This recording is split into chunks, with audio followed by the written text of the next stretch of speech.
partir du 1er juillet, il sera impossible de verser une allocation, quelle qu'elle soit, sur un compte à l'étranger, hors Union européenne. Apparemment, c'est plus l'étranger, l'Union européenne. Bon, donc il sera impossible de le faire. Pourquoi? Parce que ces allocations ne sont versées qu'à des gens qui sont censés résider en France. Donc, on se dit, si les comptes sont à l'étranger, c'est déjà peut-être une manière de restreindre cet argent qui sort et qui ne devrait pas sortir. C'était déjà une information pour beaucoup, d'ailleurs. C'était déjà une information pour beaucoup, évidemment.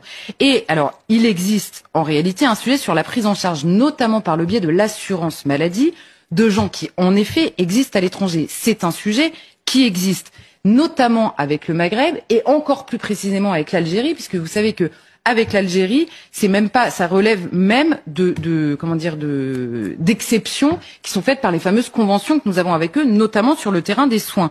Il y avait cette question du minimum vieillesse également, qui est de personnes qui touchent le minimum vieillesse, qui sont censées habiter en France et qui, pour partie, viennent en France une fois par an et habitent à l'étranger. C'est notamment le cas des fameux retraités algériens. C'est une des présidentes de la Cour des comptes qui, il y a quelques années, avait évoqué ce sujet. Ça avait focalisé l'attention de beaucoup de gens et donc c'est un exemple qui est revenu souvent.